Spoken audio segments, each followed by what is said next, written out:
So good evening once again. Today we are going to conclude our season 2 of our live classes. The topic that we are going to discuss is logical reasoning, and in that we will discuss complex arrangements, जो कि सबसे common पूछा जाने वाला topic है, इसलिए मैंने इसको सीजन 1 में भी एक क्लास कराई थी and in season 2 also we are concluding with the same. तो लॉजिकल रीजनिंग के कुछ अच्छे अच्छे सेट्स हम सॉल्व करेंगे from CAT and XAT exams only. So that will be the agenda of this class. But before that जो मैंने आज फीडबैक फॉर्म दिया था उसके ऊपर छोटा सा 2 मिनट का डिस्कशन करूंगा. Then I will give you the schedule of season 3 and then we'll start with the questions of this class. So feedback form की पहले बात कर लेता हूँ. मैंने सबकी फीडबैक इसमें कैप्चर नहीं करी है. So the first question was what was the best thing about the classes? तो उसमें कुछ लोगों ने क्वालिटी ऑफ क्वेश्चंस को इम्पोर्टेंस दी है, कुछ लोगों ने मेथड ऑफ एक्सप्लेनेशन को. Mostly and one person also mentioned about the small batch size and the advantage of it. Otherwise mostly it was about teaching style and different tips and tricks that you learn through it. So just a quick glance through the feedback, and I'm not going to into detail of every feedback. दूसरा जो question था what could be added in the upcoming seasons of classes, उसमें mainly 3 चीजें निकल के आएंगे. One, that time should be increased. Second was that assignment should be given more frequently, any more assignments, so number of assignments should be increased. And there was one suggestion that the platform should change. So that was about Zoom versus Google Meet. किस platform पे classes हो. So this cannot be done. I have to be very upfront on that because I have done a thorough research on the platforms before starting these classes, and I have tried Google Meet as well, but I found Zoom a better option. So this is out of scope. Assignments I have already started giving. Geometry में भी I have given you assignments and I will send you something about LR as well. Time का भी constraint है, but the overall objective is to complete the topics. So whatever time it takes. Usually I extend the classes beyond the prescribed time. तो उसकी problem नहीं आएगी. We will finish each and every topic. And now what about season 3? तो जो mostly suggestions आए हैं इस बार, time, speed and distance काफी लोगों ने बोला था. So we will be covering time, speed and distance in season 3 in QA. So first 3 classes will devote to time, speed and distance क्योंकि थोड़ा बड़ा topic है. Fourth class में we will discuss time and work. So there are 4 classes जो कि quantitative aptitude पे होंगी. Then we will have next 3 classes on VARC. VARC में inference based question हम इस बार करेंगे, जिसमें काफी लोग परेशान रहते हैं कि inference based question नहीं होते. So we'll try to have a look कि inference based question में क्या कर सकते हैं. Then again 3 question आते हैं odd one out के. So we will discuss the tricks to solve odd one out question. And 7th class में we will solve different RCs from various topics. तो ये होगा VARC का. And then final 3 classes would be on DI and LR. DI LR में हम data sufficiency की बात करेंगे. सबसे पहले data sufficiency एक थोड़ा सा different topic है, तो उसके question कैसे आते हैं वो देखेंगे. Then line graph we will discuss in data interpretation. And last class में we will conclude with some practice questions. तो ये पूरा एजेंडा रहेगा सीजन 3 की 10 क्लासेस का. और ऑब्वियसली इसमें बुक रिव्यू होगा ही होगा and then we will have a movie review as well. तो ये 2 चीजें एक्स्ट्रा होंगी इसमें. So that is the broad outline of season 3. तो जो लोग इसमें रजिस्टर कराना चाहते हैं they can connect to me on WhatsApp and get them registered. अब चलते हैं हम आज की क्लास पे. So there will be certain sets of questions that we are going to do in today's session. This is the first set जो कि पूछा गया था ZAT में. तो सारे जो मॉडरेटली डिफिकल्ट सेट्स होंगे, कोई भी इजी क्वेश्चन हम आज नहीं करने वाले. तो this is the question on your screen. एक बार इसके बेसिस पे 3 क्वेश्चन है वो भी दिखा देता हूँ. These are the 3 question. Questions को एक बार पढ़िए, then I will move back to the information set. Take 5 minutes and let me know in the chat box what are the answers you are getting. So now I'm moving back to the previous screen, which is this one. So I'm giving you 5 minutes and then we'll start.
Is anyone who got any answer?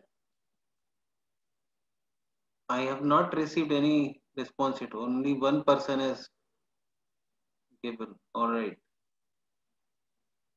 So I hope you have solved the question. Many of you have written the answers now. So let's have a look at the solution. So the question is saying Alex company has its office at the third floor of a multi-storied building in Mumbai. There are 5 rooms to be allotted to 5 managers. So M1 से लेके M5 तक there are 5 managers. उनको 5 room दिए गए. Each of whom will occupy 1 room. Each room has its own advantages and disadvantages. Some have the sea view, while others are closer to either the live or the dining room, while some are more spacious. Each of the 5 managers was asked to rank the room preferences among the rooms 3 and 1, 2, 3, 4 and 5. And their preferences are as follows. तो 5 room है, उन्होंने preference दी है अपनी कि किसको कौन सा room चाहिए. फॉर एग्जांपल M1 ने कहा है कि फर्स्ट प्रेफरेंस पे उसको 302 रूम दिया जाए. सिमिलरली M2 ने भी कहा है कि फर्स्ट प्रेफरेंस पे 302 दिया जाए. एंड अकॉर्डिंगली सबने अपनी प्रेफरेंसेस बताई है. Some managers did not indicate any preference for some rooms, as they did want to be there under any condition. The company decided to allot rooms to managers in such a way that the managers gets room as per their best preference. तो कुछ लोगों ने किसी room को बिल्कुल भी preference नहीं दी, जैसे यहाँ पे था. दैट मीन्स M1 को 302 3 4 में से कोई रूम चाहिए, इसके अलावा और कोई रूम नहीं चाहिए. So that is what it means. और हमें बेस्ट प्रेफरेंसेस के अकॉर्डिंग उनको रूम्स अलॉट करना.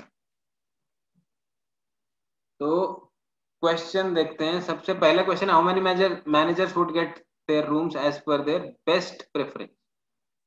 कितने मैनेजर्स को हम बेस्ट प्रेफरेंस दे सकते हैं, ये पूछा गया है. तो अगर आप देखें, M1 is asking for 302, M2 is asking for 302, M4 is asking for 302. So 3 लोग अपनी फर्स्ट प्रेफरेंस में 302 मांग रहे हैं. M3 and M5 are asking 301 and 303. So that means M3 और M5 को तो आराम से मिल सकती है उनकी प्रेफरेंस, क्योंकि उसमें तो कोई कंपटीशन ही नहीं है. तो सबसे पहले क्या करते हैं, M3 और M5 को उनकी फर्स्ट प्रेफरेंस दे देते हैं, because no one else is asking for these rooms. So what we are doing is M1, M2, M3, M4 and M5 5 लोग हैं. So we are allotting room number 3032 M3 and 3012 M5, क्योंकि इनको first preference दी जा सकती है, because no one else is asking these rooms in their first preference. तो best preference मिल गई इनको. अब प्रॉब्लम आती है 302 3 लोग मांग रहे हैं. अब चलते हैं इनकी सेकंड प्रेफरेंस पे. अगर हम M1 की सेकंड प्रेफरेंस देखें तो इट इज 303, बट 303 हमने ऑलरेडी M3 को अलॉट कर दिया है. दैट मीन्स अगर हम इसको पहली प्रेफरेंस नहीं देंगे, M1 को इसकी पहली प्रेफरेंस नहीं देंगे, तो हम इसकी सेकंड प्रेफरेंस भी नहीं दे सकते. हमें फिर डायरेक्ट थर्ड प्रेफरेंस पे जाना पड़ेगा. और हमें क्या करना है, हमें as per their best preference चलना है. तो अगर फर्स्ट इसको नहीं मिली तो सीधा थर्ड पे जाना पड़ेगा. हेंस इट इज बेटर कि उसको 302 दे दिया जाए. M1 को हम दे देते 302. अब बचे M2 और M4. M2 को 302 नहीं मिल सकता, लेकिन उसको 304 मिल सकता है सेकंड प्रेफरेंस. तो M2 को 304 दे देते हैं.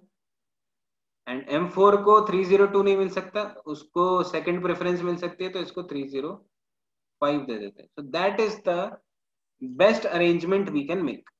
तो 3 लोगों को अपनी फर्स्ट प्रेफरेंस मिल गई है. एक तो M1 को, उसके बाद M3 को और M5 को. So 3 people are getting their first preference. So the answer to first question would be 3. अब आ जाते हैं सेकंड क्वेश्चन पे. Second question says, if manager X gets his first choice, then his preference ranking is 1, and so on. Management decided to allot rooms so that the sum of the preference ranking is minimized. What is the total preference ranking for the rooms allotted to all the managers? तो अगर किसी को उसकी first choice का room मिल गया तो उसकी preference ranking 1 होगी, अगर किसी को सेकंड चॉइस का मिला है तो रैंकिंग 2 होगी एंड सो ऑन. तो टोटल रैंकिंग क्या होगी सच दैट उनको हमें मिनिमाइज करना है प्रेफरेंस रैंकिंग को, यानी बेस्ट से बेस्ट वही हमें अलॉट करने, जो हमने पहले क्वेश्चन में भी किया था. तो पहले क्वेश्चन अलग सेम अरेंजमेंट इसमें काम आएगा.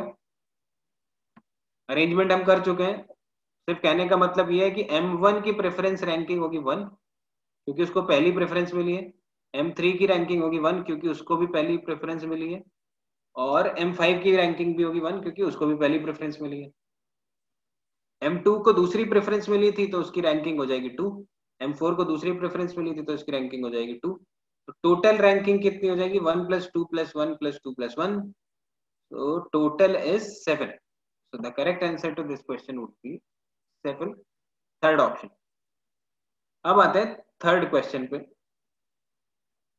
Suppose that M2 decides not to join and M6 takes his place, and M6 has the following preference in the decreasing order 3, 0, 1, 2, 3 and 4. In this case, what would be the sum of preference ranking allotted to all the 5 managers? अब उसने कहा कि M2 को हटा दीजिए, M2 is no longer there, लेकिन उसकी जगह आ गया M6, और जो M6 है उसकी प्रेफरेंस रैंकिंग का ऑर्डर है 301, 302, 303 एंड 304. अब वो कह रहा है कि बताइए प्रेफरेंस रैंकिंग का टोटल क्या हो सकता है, sum of preference ranking allotted to all the 5 managers.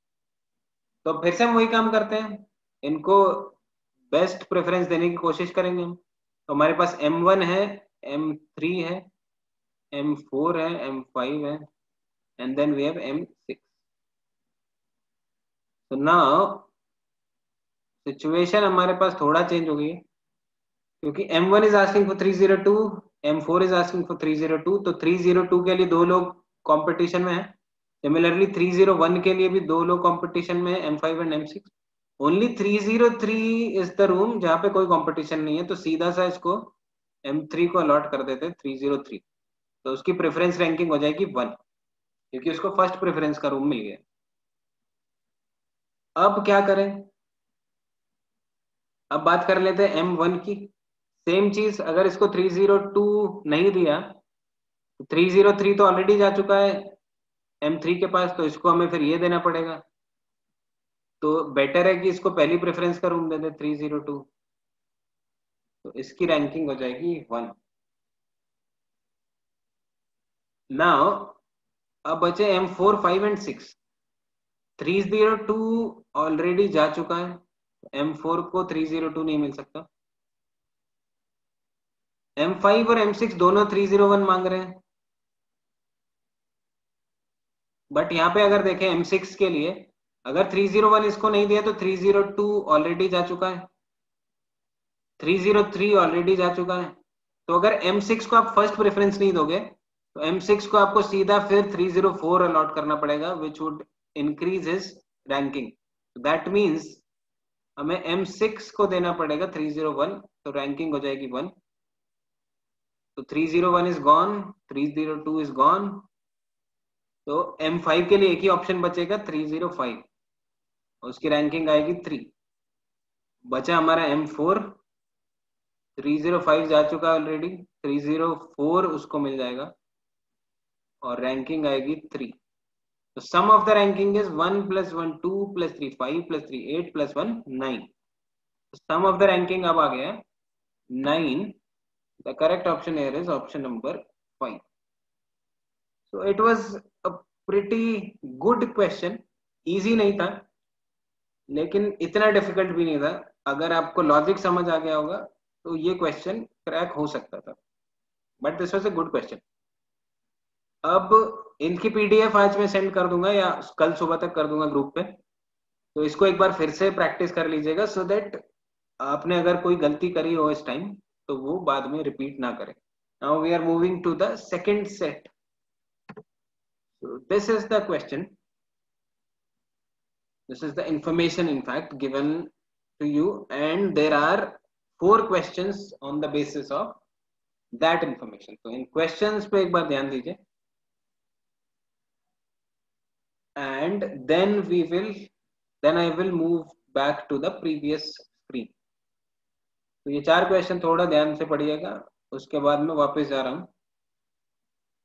Ratio is asking that last question में रैंकिंग का डिक्रीजिंग ऑर्डर दिया था. डिक्रीजिंग ऑर्डर यही तो है ना, ranking in decreasing order. That means 301 उसकी पहली रैंक है. रैंक में उल्टा होता है भैया. रैंक डिक्रीज होने का मतलब रैंक 1 से 2 हो गई है तो रैंक डिक्रीज हो गई है. अगर 2 से 3 हो गई है तो रैंक डिक्रीज हो गया. This is the decreasing order. जिसकी रैंक 1 होती है उसकी सबसे अच्छी रैंक मानी जाती है ना, लेकिन नंबर तो रैंक 1 सबसे कम होता है. तो don't confuse with the number and the order. So let's move to the second one now.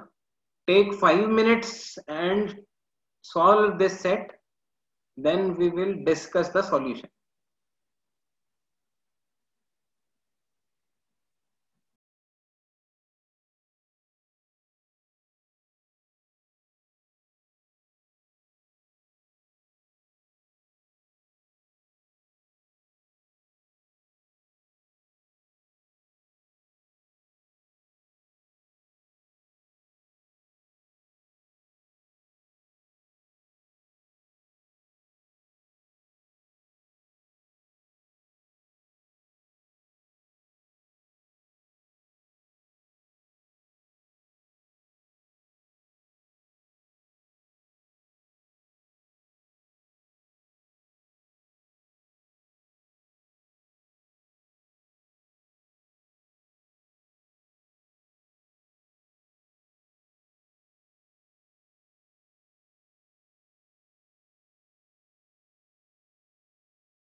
So have you got the answers yet? No one has written their option choices.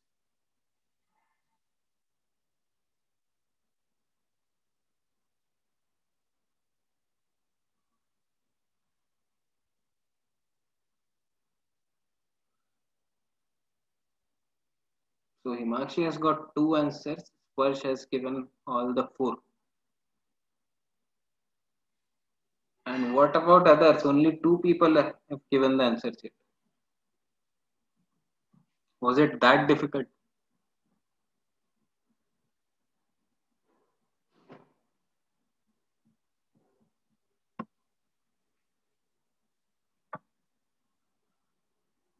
All right. I hope आपको question समझ आ गया होगा.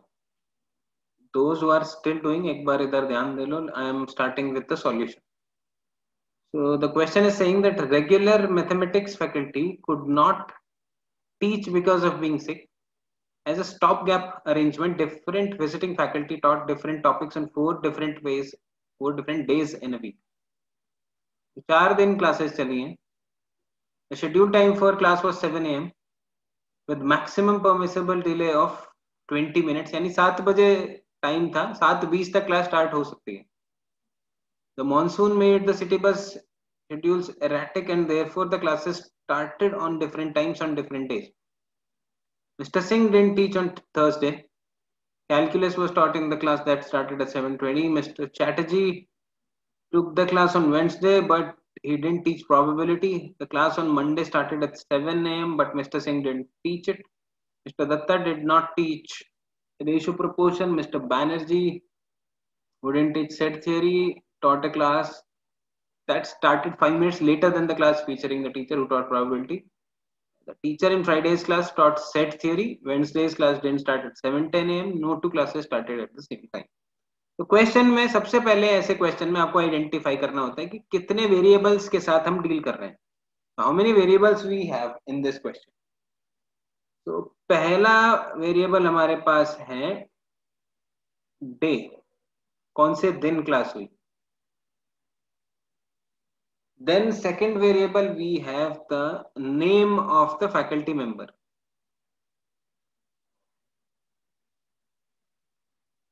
And the third variable we have is the subject that the faculty is teaching. And the fourth variable we have is the time of the class. यानी जो arrangement है उसमें हमें ये चार चीजें अरेंज करनी है. इसको हमने एक टेबल की फॉर्म में बना लिया. Will try to populate that table. तो सबसे पहला काम हमने क्या किया, फाइंड आउट द वेरिएबल्स और उसको एक टेबुलर फॉर्म में हम अरेंज करने की कोशिश करेंगे. 4 दिन हमें पता है कौन कौन से थे. Different visiting faculty taught different topics on 4 different days.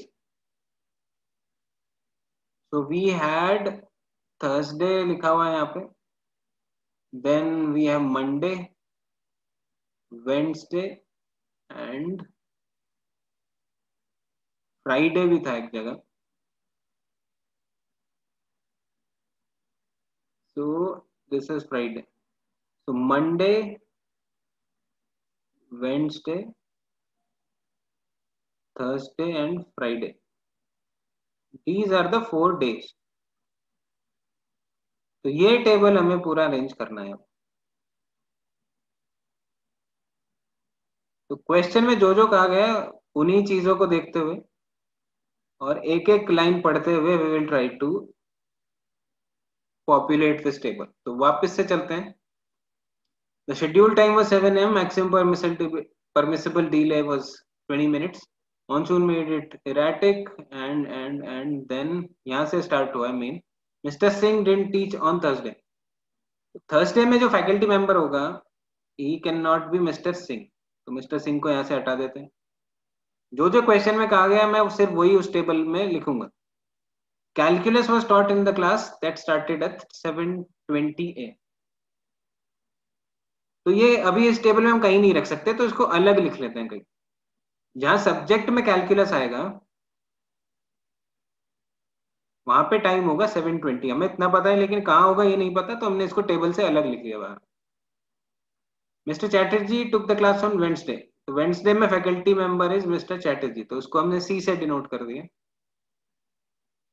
But he didn't teach probability, तो उसके सब्जेक्ट में we can not have probability, तो यहाँ पे प्रोबेबिलिटी नहीं आ सकता.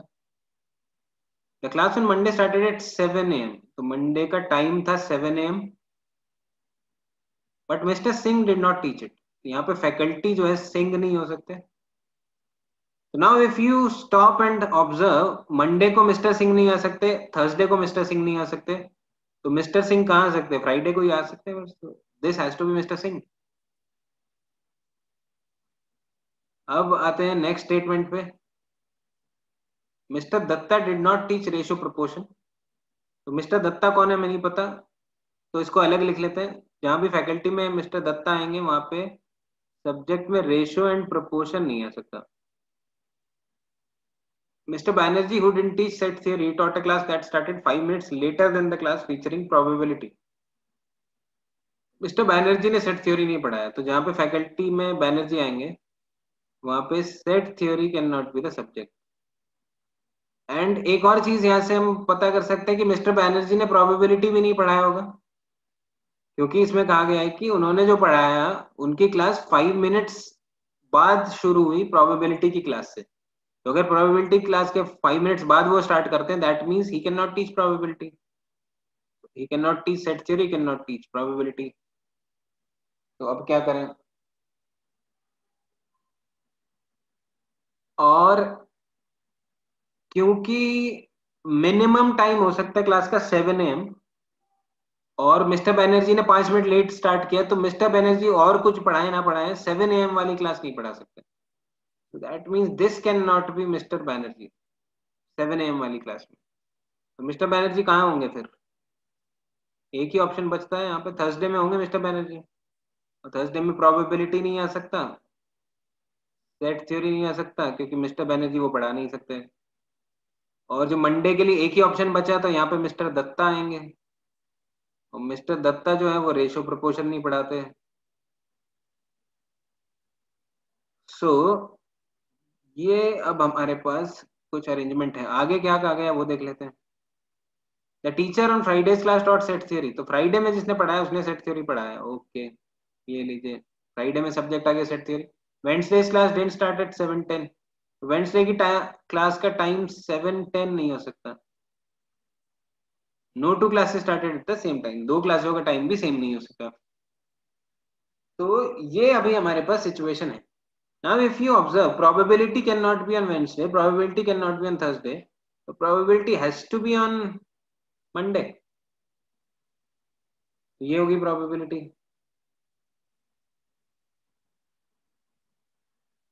अब और क्या बचा, एक चीज और थी। ये जो मिस्टर बैनर्जी थे इन्होंने प्रोबेबिलिटी की क्लास के 5 मिनट बाद पढ़ाना स्टार्ट किया था। ये he started 5 minutes later than the class featuring the teacher who taught probability।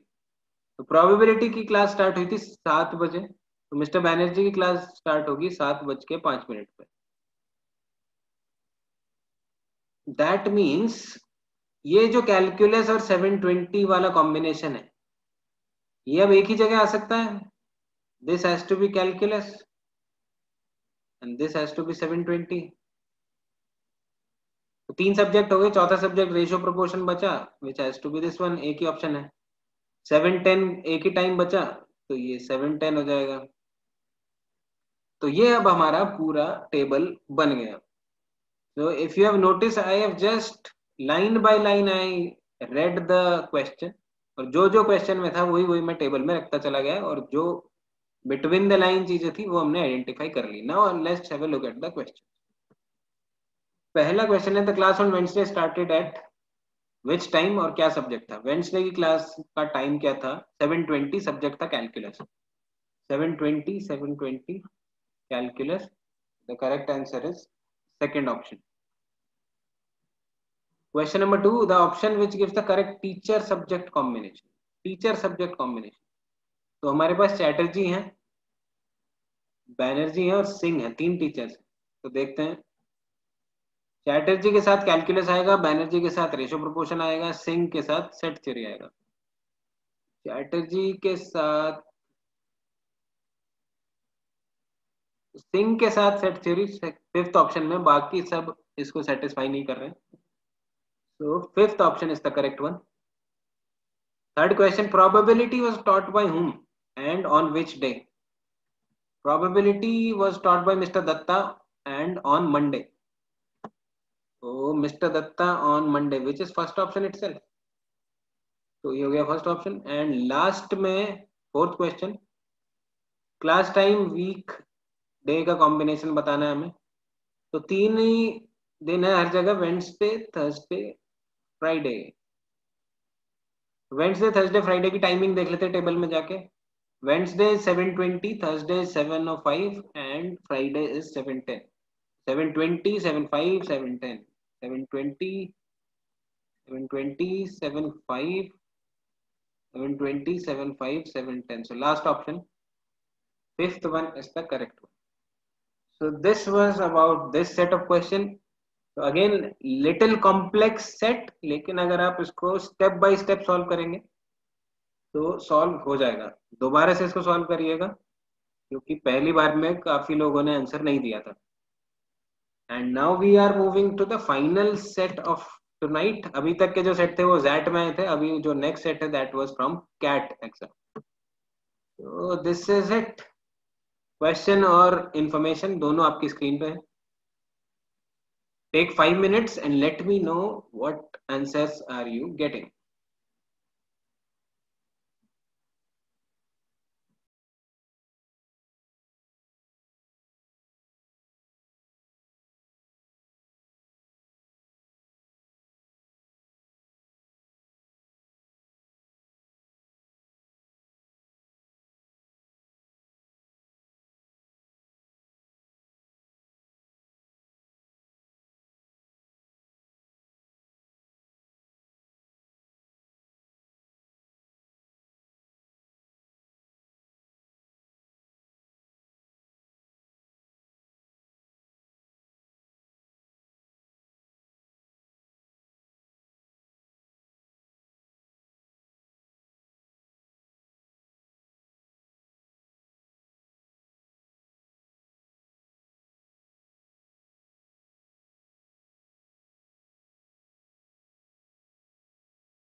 only one person has given the answers yet. What about others?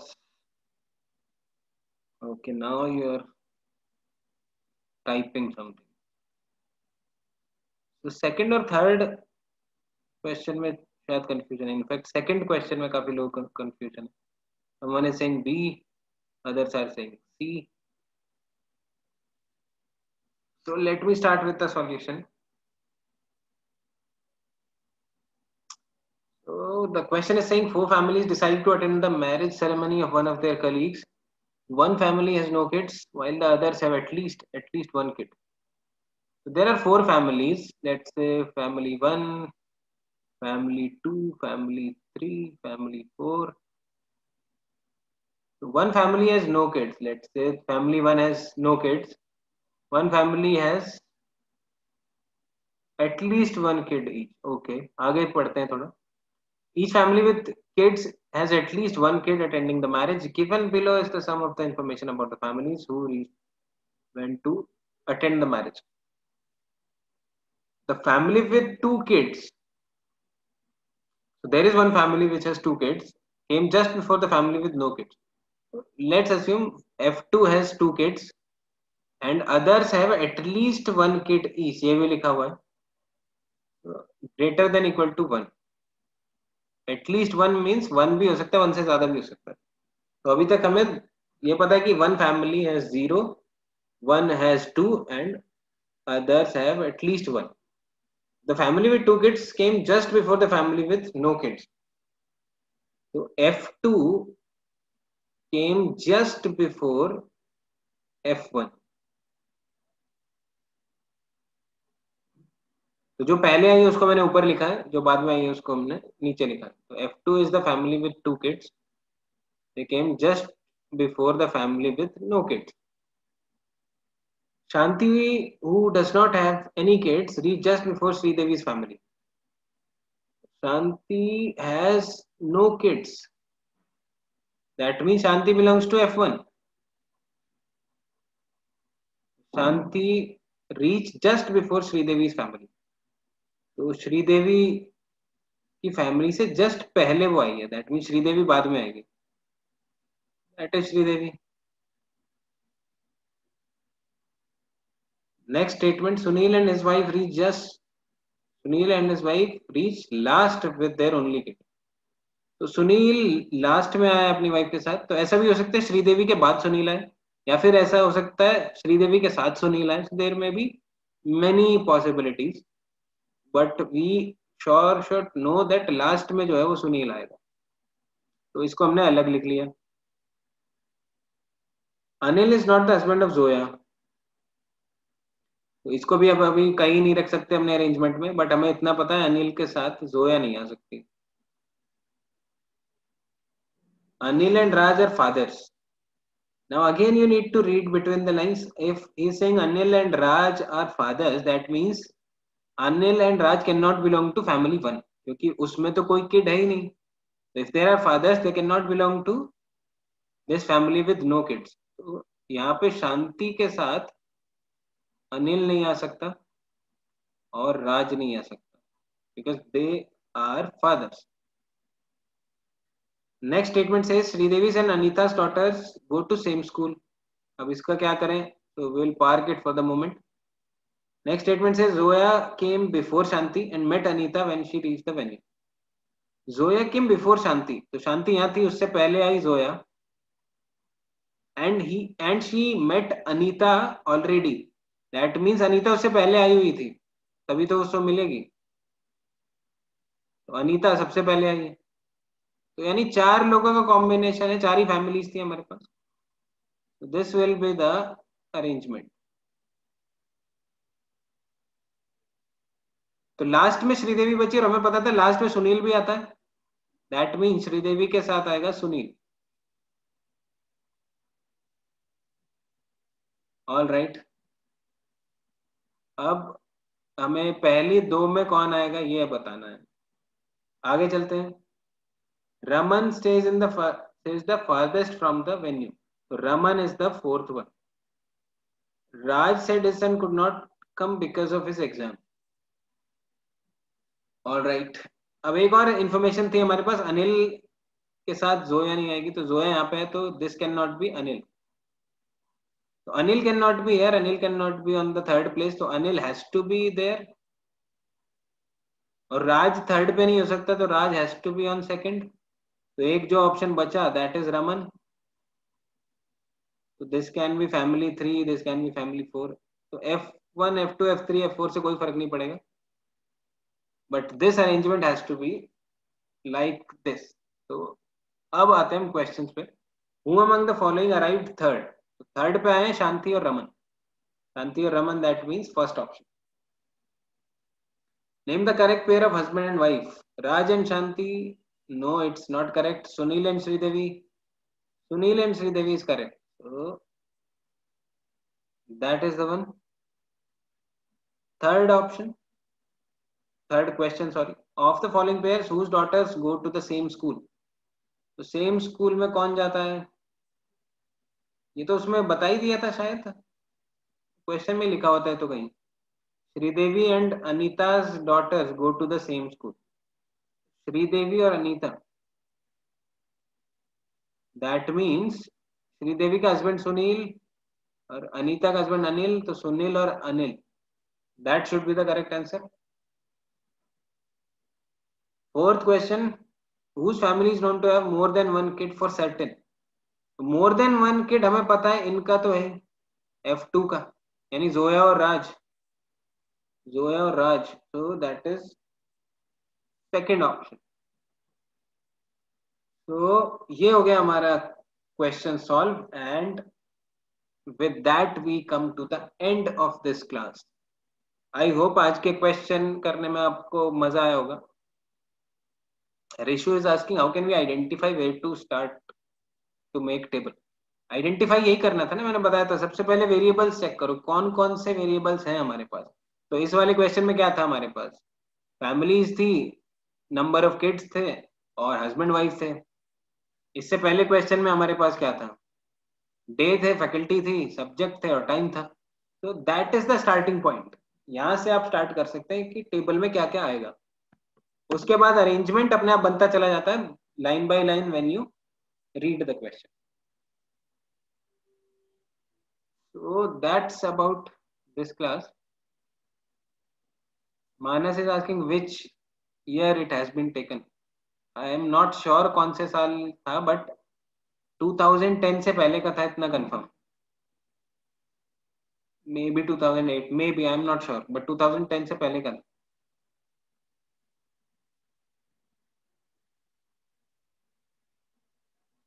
Vamsi is asking, can you please explain in set 2 that how we arrived at probability conclusion? Probability का क्या conclusion था? अच्छा, probability पे हमने क्या कर दिया था? अब बड़ी जल्दी पूछा तुमने ये क्वेश्चन, जो पूरा अगला क्वेश्चन भी सॉल्व हो गया। तो लेट मी गो बैक, यहाँ पे प्रोबेबिलिटी था। तो प्रोबेबिलिटी में हमने देखा था वेडनेसडे में प्रोबेबिलिटी नहीं आ सकता था, यहाँ पे प्रोबेबिलिटी नहीं आ सकता था थर्सडे और वेडनेसडे में, और फ्राइडे में सेट थ्योरी आ चुका था। तो प्रोबेबिलिटी के लिए एक ही जगह बची which is Monday. I think यही था।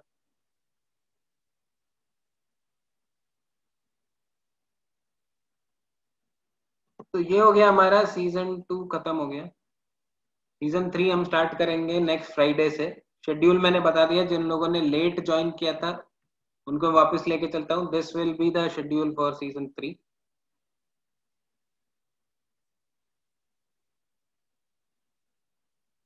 So time, speed, distance, time and work, reading comprehension, odd one out, and then we'll have LRDI के 3 classes. Nitesh is asking how to set priority for variables. ये question देख के पता लगेगा कि कौन से वेरिएबल्स के बारे में ज्यादा इन्फॉर्मेशन दी गई है। तो जिसके बारे में ज्यादा इन्फॉर्मेशन हो उस वेरिएबल से आप स्टार्ट कर सकते हैं फर्स्ट कॉलम।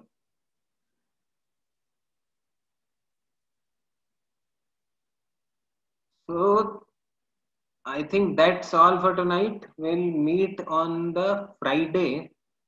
जो लोग रजिस्टर करना चाहते हैं सीजन 3 के लिए, so they can connect to me. So thanks for attending and good night all of you.